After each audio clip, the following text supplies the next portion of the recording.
Bernadette POV. Hanggang ngayon, medyo nahihiya pa rin ako sa mensahe ko para sa mga magulang ni Vincent noong kasal naming dalawa. Lalo na sa nani nito, nakita naman pala niyang present ang mga magulang sa kasal namin. Hindi pa niya sinabi. Pero sabi niya, kasalanan ko raw dahil ayoko makinig at hindi ako paawat kahit pa kinakalabit na niya ako. Heto at pauwi na kami. Kasamang mga magulang ko na uuwi ng Manila. Ayaw sana nila kasing nahihiya raw sila sa mga magulang ni Vincent. Pero sila mama nang pumilit na sumama sila. Si Lala naiwan na sa bahay dahil lang gusto ni mama at papa ay sila na munang mag-aalaga sa mga apo nila. Nasabi rin ni Lala sa akin na buntis siya. Hindi pa alam ni Marky. Ang sabi ni Lala, isurprise raw niya ito. Napa-roll eyes ako. Sana ganun ka-smooth lang ang dating kapag buntis. Ako kasi madrami, kaya walang surprise na ganyan. Biniro ko pa to na mas gusto ko nito sa kasing laki lang ng juice hotdog kaysa sa footlong na may naniligaw kasi na foreigner pero mas gusto niyang kapatid ko. Ayun, pulang-pulang mukha sabay sabi ng malaki rin daw yung ano ng kapatid ko. Humagal pa ako ng tawa. Siya naman ay nahihiya pa rin.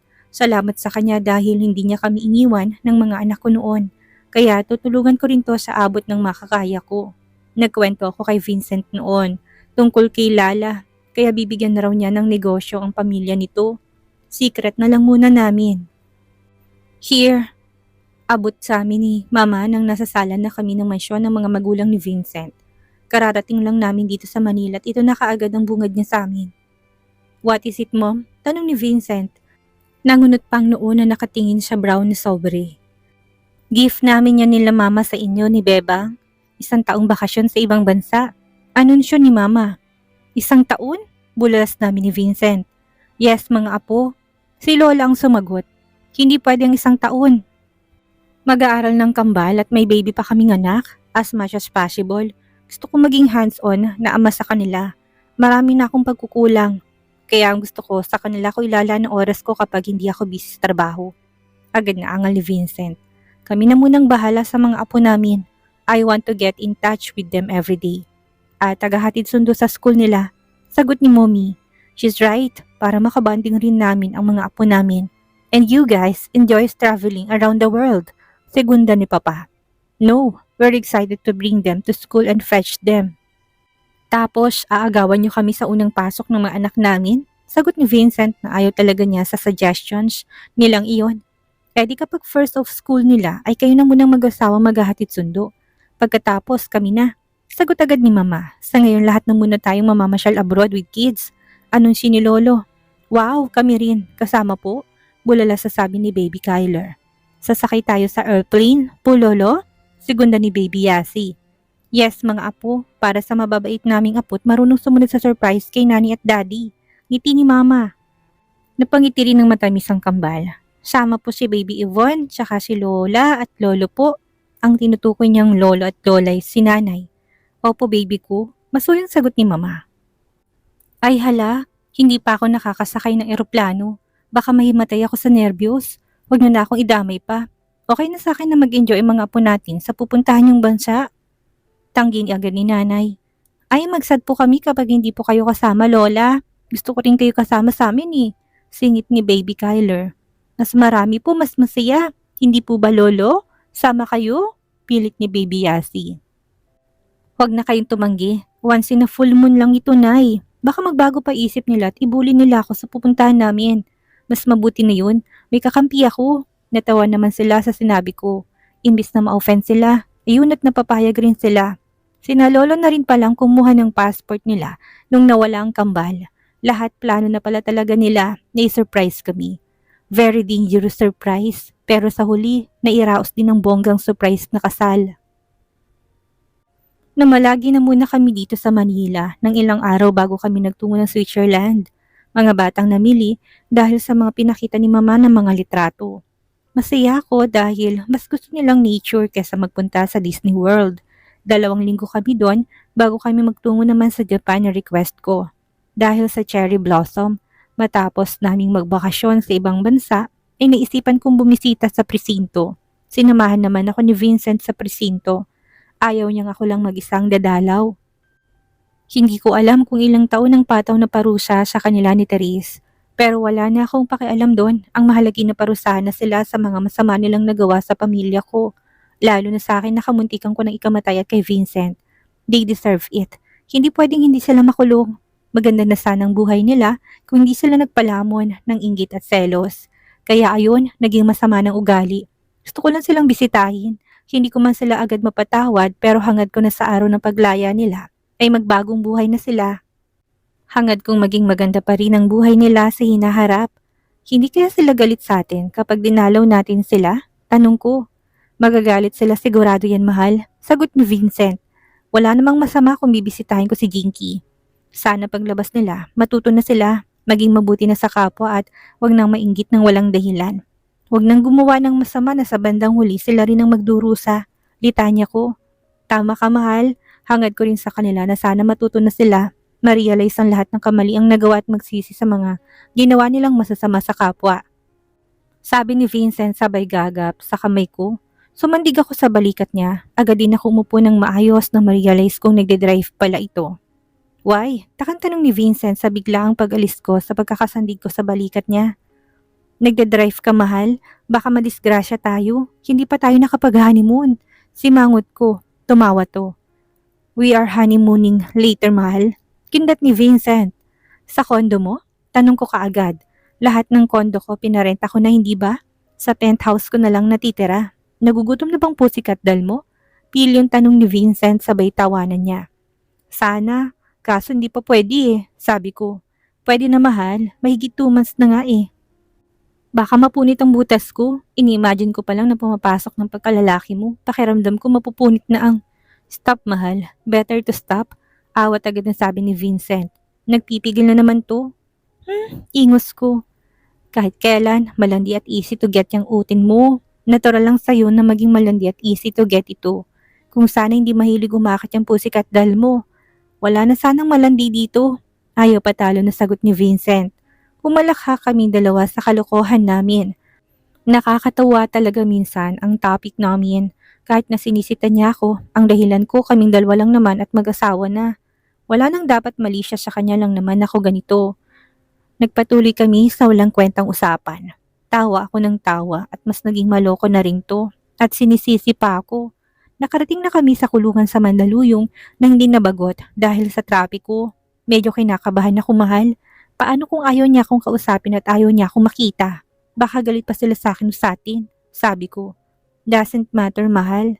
Ang mahalaga, mabisita mo sila at kahit papano, maalala mong dalawin. Pagpapalakas loob niya sa akin, tumangutango na lang ako bilang pagsang-ayon.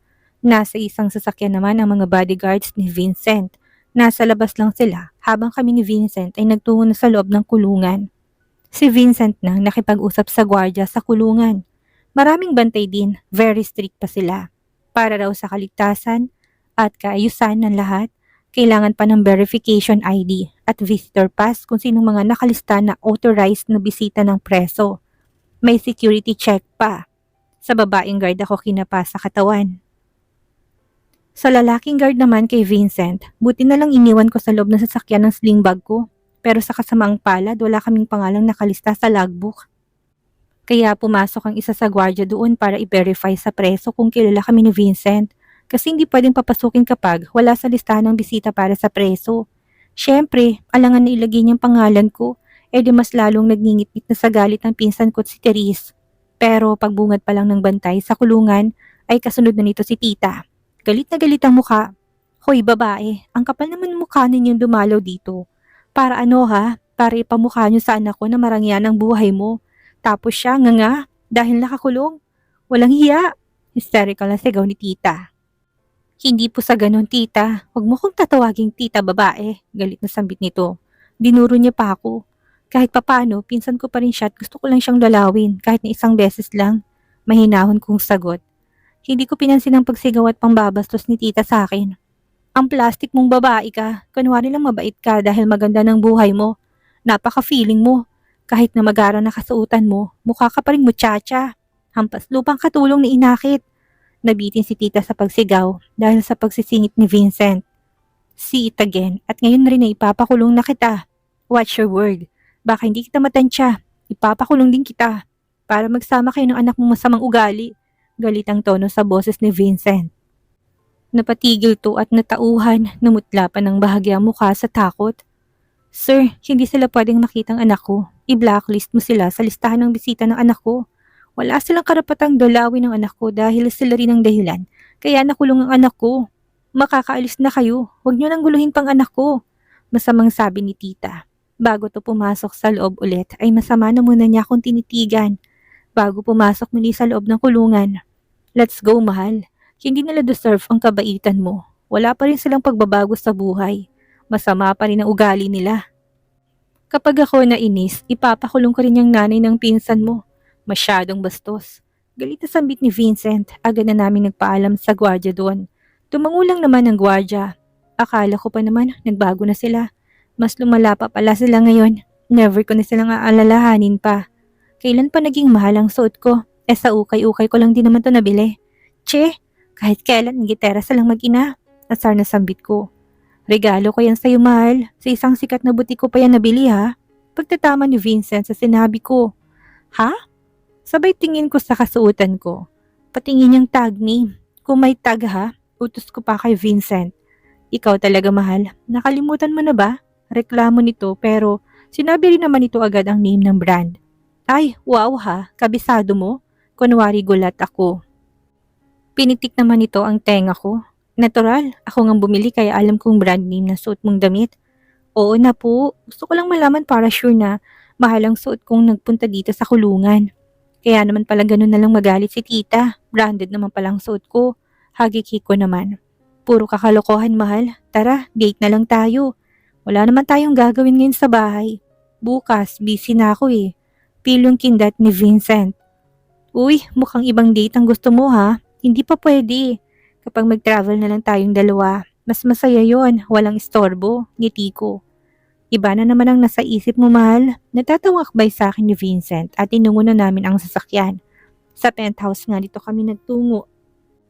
Ang gara ng penthouse nito, mamahalin lahat ng gamit at very luxurious at elegant ang penthouse. Sigurado ka bang tayong dalawa pa lang nakapasok dito sa penthouse mo? Mapanuri kong siyang tinitigan. Pero imbis na sagutin ako, binuhat niya ako na parang isang sakong bigas at tinagis niya ako sa gitna ng malambot niyang kama. Malakas ako napatili sa gulat. Humalakhak naman itong sumampa sa kama at mabilis niya akong dinaganan. Hinampas ko naman siya sa braso. Nakakagulat ka. May heart attack na nga ako, hindi ba? Tapos dadagdagan mo pa. Inis na nguso ko pa. Wala kang sakit sa puso, mahal. Nagpa-check na tayo nung tapos ng kasal natin, hindi ba? Hindi yan heart attack kung hindi kilig lang. Natatawang sambit ni Vincent. Yumakap ito ng mahigpit sa akin, kaya yumakap na rin ako.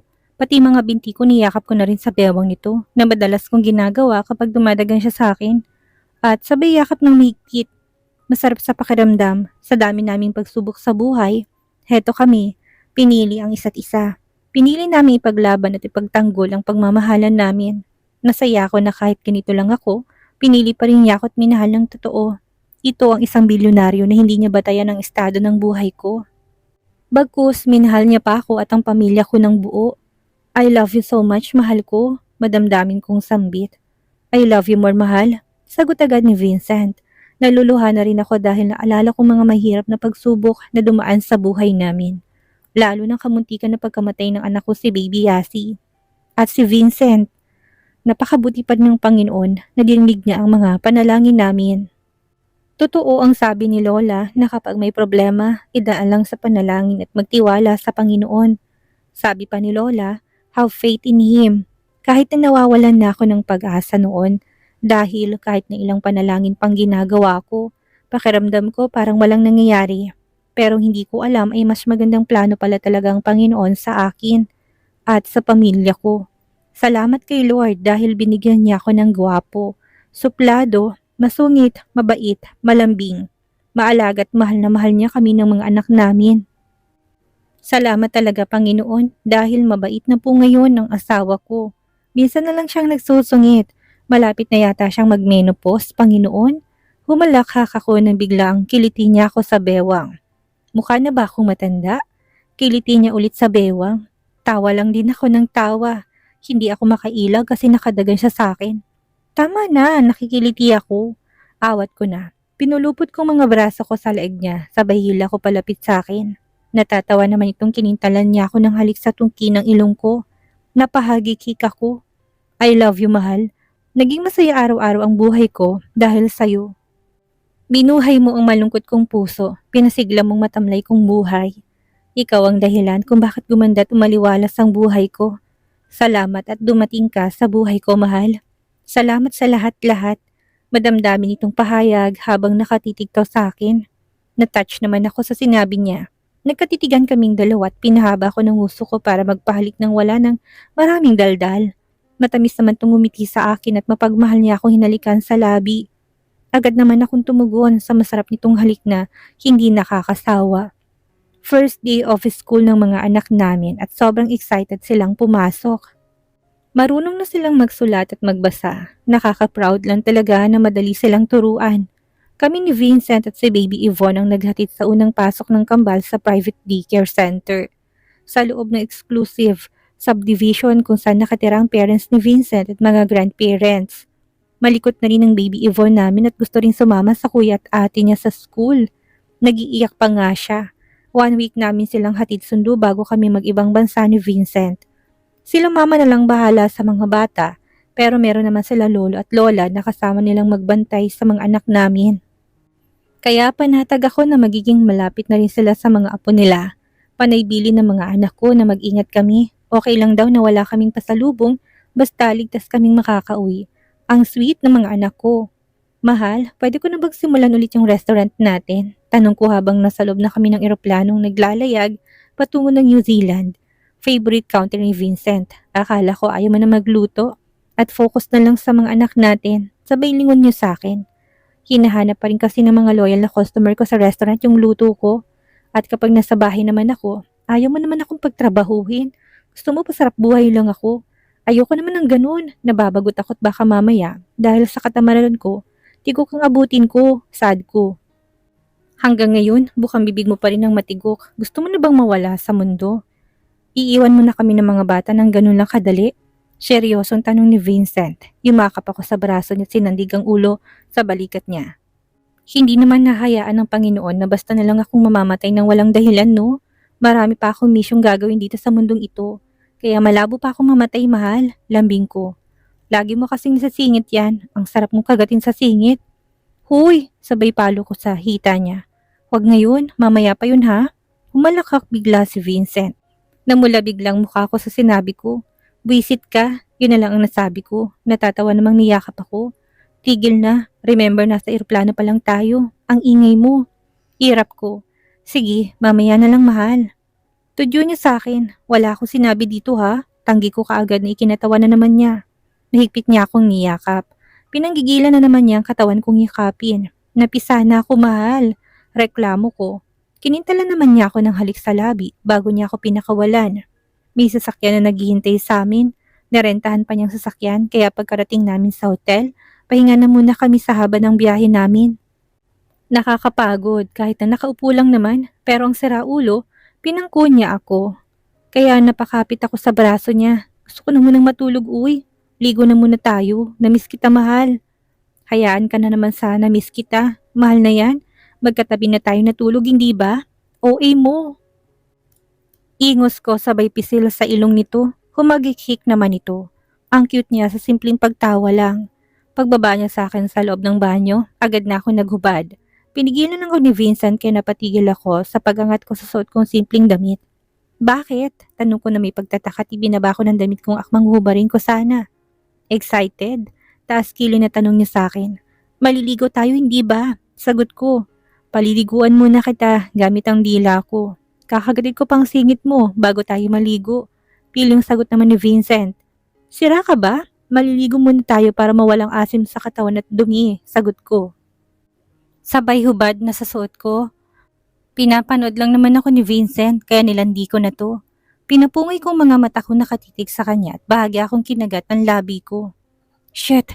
Sambit ni Vincent. Hindi na nakatiis. Mabilis pa sa 4:00. Hinablot niya ako sabay mapusok na halik sa labi. Tumugon agad ako sa mapusok at maalab nitong halik sa labi. Pinulupot niya sa bewang kong mga kamay at ako naman ay sa leeg nito. Magkahinang ang aming mga labi na hindi na namin alam kung gaano katagal kaming naghahalik. Binitawan niya lang ang labi ko nang mawalan kami ng hininga. Agad na nag-init ang katawan ko sa sensasyong nararamdaman. Napahawak ako sa pader para hindi ako ma-out of balance. Pinagsawang sarili habang ako naman ay puno ng sigaw at halinghing dahil sa sarap na pinapadama ng asawa sa akin. Binabaliw na naman siya nito sa sarap. Nagsawa na muna kami sa isa't isa bago kami namasyal sa mga tourist attractions sa bansang pinuntahan namin. Bernadette POV. 2 years later. Nanay, twins ang gusto na baby natin ha? Sabi ni Yvonne. Malaki na rin ito, maldita, madaldal. Nagmana pa yata ugali sa lola niyang si mama. Kaya kapag inaway niyang ate Yasi niya, sinasabi ko naman ng ate Yasi niya ang katulong ko sa pag-alaga sa kanya noong baby pa. Dapat maging mabait at respeto ang ate Yasi niya. Kaya't maya-maya rin iniyayakap niya rin ang ate niya. Naglalambing na. Mabuti at nakikinig rin minsan. Daddy, look ang tami ni nanay, galaw-galaw siya ulit oh, sigaw ni baby Yvonne. Patakbo naman ang tatlo na lumapit sa amin dito na nakaupo sa pasyo habang ang tatlo'y naglalaro. Namangha ang asawa ko nang makita ang paggalaw ni baby sa tiyan ko. Masaya ako dahil finally, nakita na rin niyang paggalaw ni baby at sure ako na makakasama ko na siya. Nasaksihan na rin niya sa wakas ang paggalaw ni baby sa loob. Nakakatuwang reaksyon niya, nagniningning ang mga mata habang titig na titig sa tiyan ko habang naglalarong baby sa tiyan ko. Ganon din ang reaksyon ni baby Yvonne. Yvonne, you also liked that before when you were inside? Nanay's tummy, sabi ni Kyler. Is that true, nanay? Sabing tingala ni Yvonne sa akin. Yes, anak. Mas malikot ka kaysa sa baby sa loob ng tiyan ni nanay. Sabi naman ni Yasi. Kasi ganito yung sayo. Nagdemo na siya na parang wave sa kamay niya. Kaya masungit at malikot ka ngayon, dagdag ni Kyler. Ay magujer, Kuya Kyler ha? Hirap ni Yvonne. Walang good girl na umiirap sa kuya niya, sabi kaagad ni Kyler. Nagkatinginan kaming dalawa ni Vincent.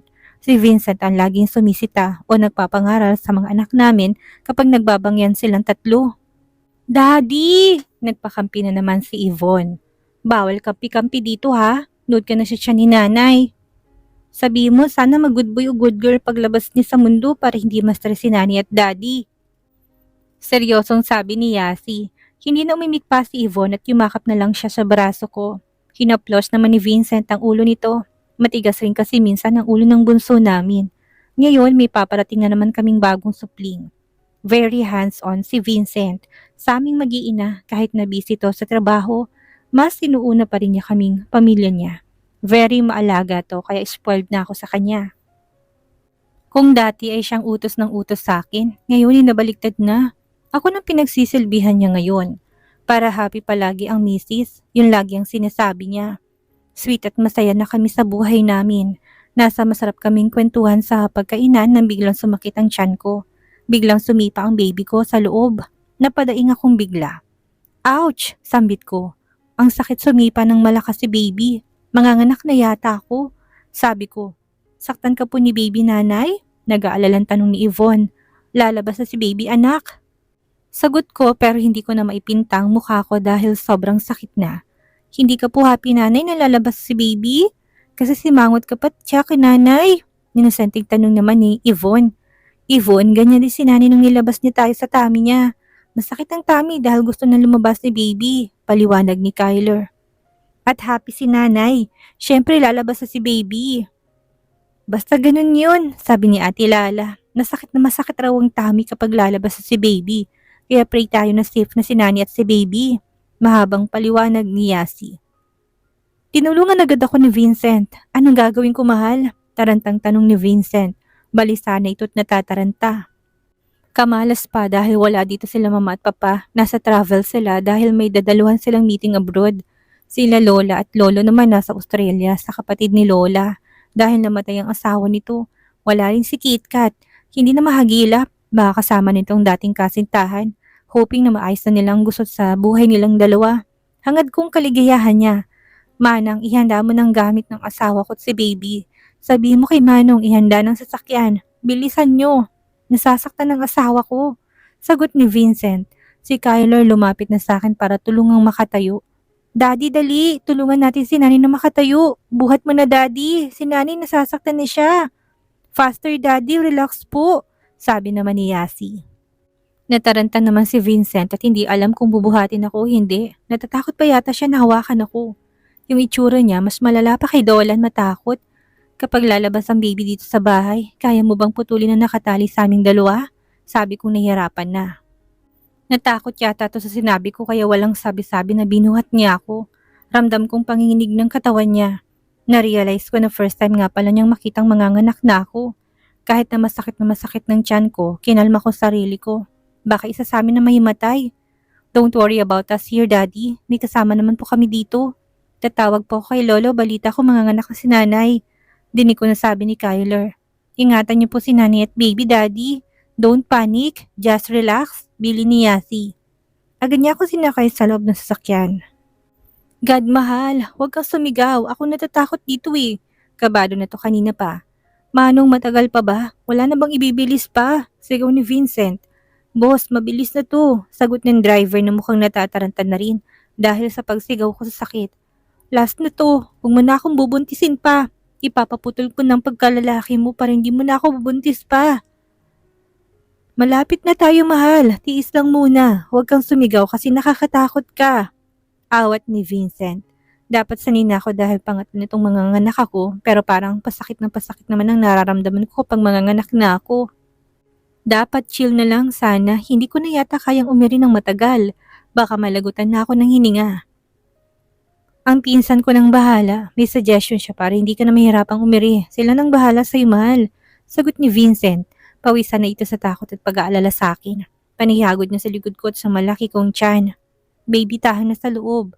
Ilalabas ka na ni nanay. Huwag mo nang pahirapan ng nanay mo. Lalo na si daddy. Mukhang magkakasakit na yata ako sa puso eh. Habang haplos ni Vincent sa tiyan ko. Nang makarating na kami sa ospital, mabilis na bumaba ang driver para pagbuksan si Vincent. Agad akong binuhat ni Vincent palabas ng sasakyan. Doktor, mga nurse, guard! Sigaw ni Vincent habang buhat ako papasok sa loob. Pero sa labas pa lang may mga naghihintay na staff ng ospital. Tumabi kayo sa daraanan ko para maipasok ko na sa loob ang asawa ko.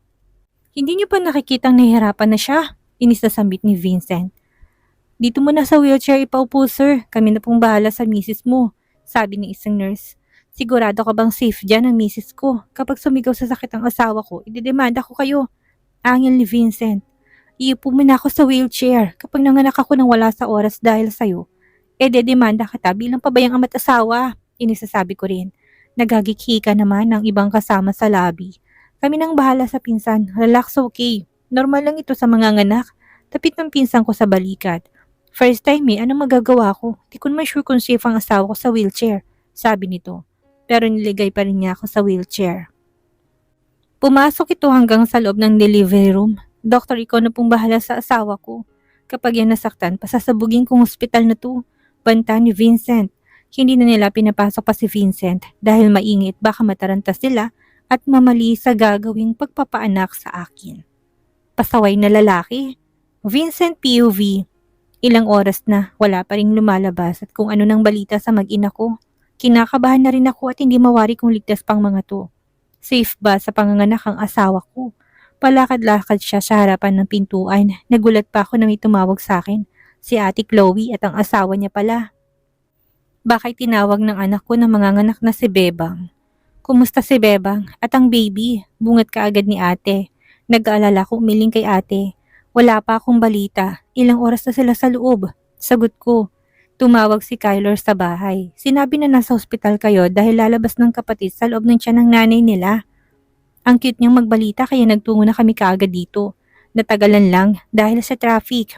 Sabi pa ni ate, mabutit hindi ka pumasok. Mas dobleng ka ba sa dibdib at baka mabaliw ka kapag narinig mong pag-ere ng asawa mo. Sabi naman ni kuya, hindi ako pinapasok dahil maingay daw ako.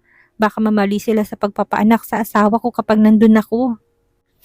Baka daw makialam ako, si Mangwat ko nasabi. Natawa naman sila. Tamang desisyon mong dito ka lang sa labas, bro. Tapik pa ni kuya. Pinapinless delivery ko siya dahil ayoko maghirap pa siya. Lalo na sinabi niya na parang hindi niya na kayang umiri. Nag-aalala naman ako na ba kung ano na nangyari sa kanya sa loob. balisa ng itsura ko. Ang tagal naman kasi nila sa loob. Kaya hindi ko maiwasang kabahan, pero sabi ni ate, ganun talagang panganganak. Hindi agad lalabas o hindi madali. Kailangan hindi madaliin dahil kaligtasan ng mag-ina kong nakasalalay. Pero nagulat kaming tatlo na umilaw bigla sa may operating room. Mayat may nagsipagdatingan ng mga nurse at doktor. Hindi kami pinansin sa pagtatanong namin. Kaya sumunod ako sa kanila sa loob na hindi nila namamalayan. Alam kong bawal pero gusto ko lang makita ang asawa ko. Kung anong nangyayari sa kanya. Bakit may emergency light at nagtakbuhan ng mga staff ng ospital pasok sa loob kung saan nanganganak ang asawa ko?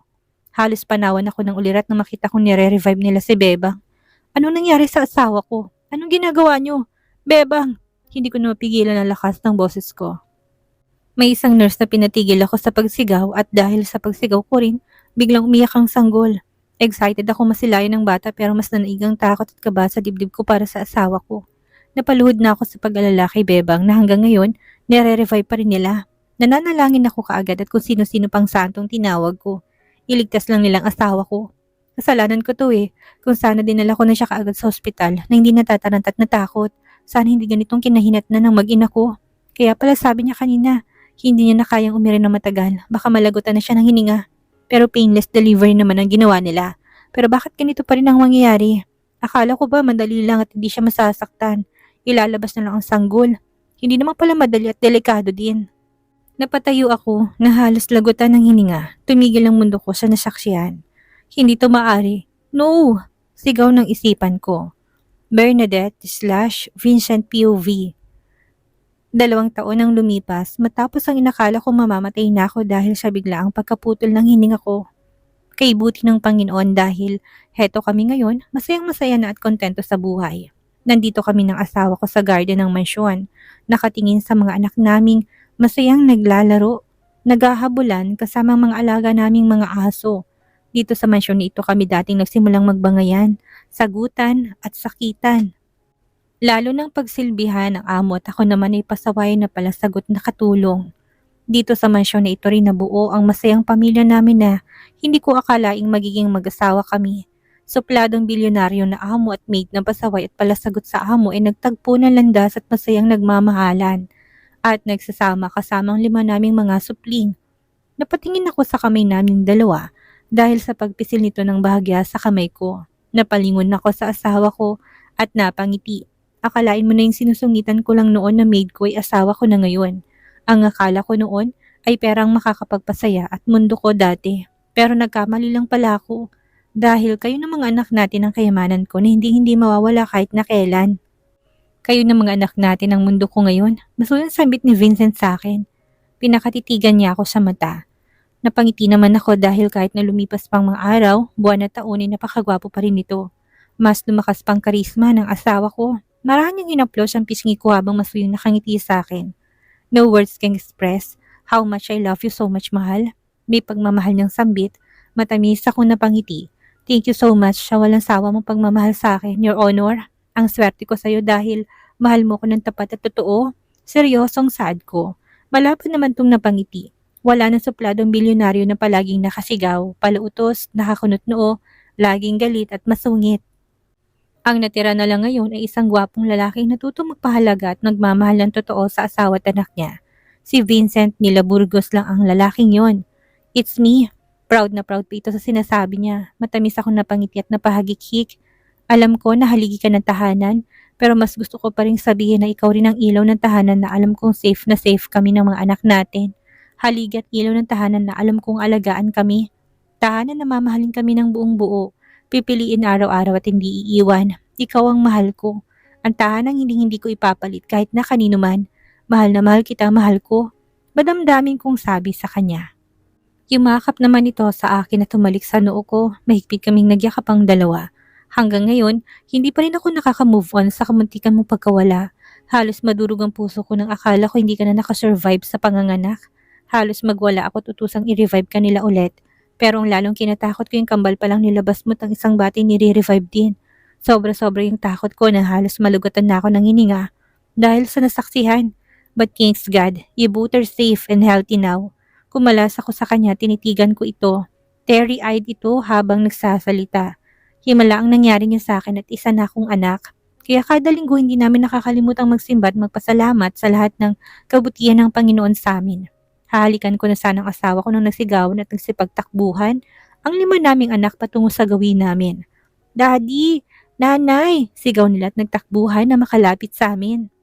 Natatawa naman kaming tumingin sa kanila, pati ang 3 naming cute na aso ay nakipaghabulan na rin. Masayang-masaya kami magkakahawa kamay na pinapanood ang mga anak namin. Napapapalipik na. Tumawa kami ni Vincent na hirap tumakbong bunsong kambal, makahabol lang.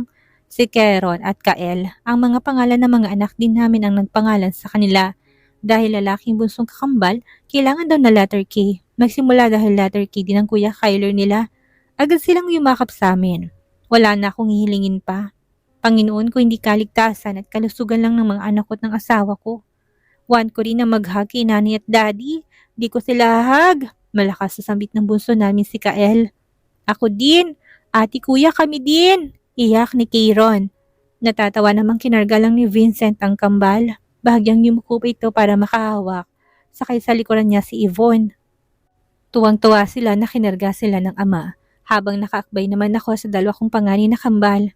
Mahal ko kayong lahat. Salamat sa pagiging mabuting kuya at ate sa 3 niyo pang mga kapatid. Proud na proud kami ng daddy sa inyo.